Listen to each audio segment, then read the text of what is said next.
உத்தரப்பிரதேசத்தில் சட்டப்பேரவை தேர்தல் களம் சூடுபிடிக்க துவங்கியுள்ளது. இந்த தேர்தலில் யாருக்கு வெற்றி வாய்ப்பு அதிகம் என்பது குறித்த கூடுதல் தகவல்களை தருகிறார் எமது சிறப்பு செய்தியாளர் சலீம்.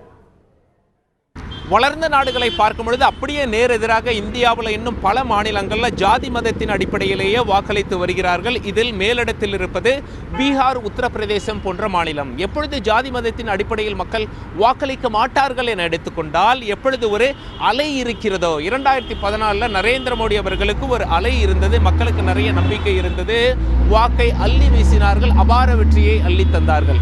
இப்பொழுது உத்தரப்பிரதேசத்தில் யாருக்கும் பெரிய அலை இல்லாத நிலையில் தேர்தலை சந்திப்பதால் அங்குள்ள பத்திரிகையாளர்கள் என்ன சொல்றாங்க, மீண்டும் மக்கள் ஜாதி மதத்தின் அடிப்படையிலேயே வாக்களிக்க அதிக வாய்ப்புள்ளதாக தெரிகிறது. அப்படி வச்சு பார்த்தா ஈக்குவேஷன் எப்படி வருது அப்படின்னு சொல்லி பார்ப்போம். இந்தியாவின் சுதந்திரத்திற்கு பிறகு மக்கள் காங்கிரசிற்கு அபார வெற்றியை அள்ளி தந்தார்கள்.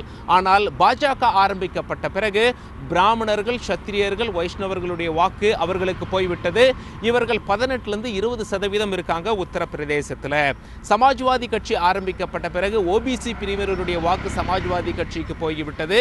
இவர்கள் ஒரு 24% இருக்காங்க. ஓபிசி பிரிவில் ஒரு 3 அல்லது 5% வாக்கு பாஜகவிற்கு வர வாய்ப்பு உள்ளது. மாயாவதி அவர்கள் பகுஜன் சமாஜ் கட்சி ஆரம்பித்த பிறகு SC ST பிரிவினுடைய வாக்கு மாயாவதிக்கு போய்விட்டது, 22%. இஸ்லாமியர்கள் 18%. இவர்களுடைய வாக்கு பாபர் மசூதி இடிப்பு வரைக்கும் காங்கிரசுக்கு இருந்தது. அதன் பிறகு காங்கிரசின் மீது நம்பிக்கை இழந்துவிட்டு சமாஜ்வாதி கட்சிக்கு வாக்களிக்க ஆரம்பித்து விட்டார்கள். ஆக இப்படி வாக்களித்தால் மீண்டும் சமாஜ்வாதி கட்சி ஆட்சியை பிடிக்க அதிக வாய்ப்புள்ளது. இஸ்லாமியர்கள் மாயாவதிக்கு வாக்களித்தால் மாயாவதி ஆட்சி அமைக்க அதிக வாய்ப்புள்ளது. பாஜகவை பொறுத்தவரை 3வது இடத்தில் உள்ளது தற்பொழுது நிலவரப்படி அப்படின்னு சொல்லி உத்தரப்பிரதேசத்தில் இருக்கும் பத்திரிகையாளர்கள் தெரிவிக்கிறாங்க. டெல்லியிலிருந்து தந்தி செய்திகளுக்காக கேமரா பர்சன் பிரதீப் சௌஹானுடன் சலீம்.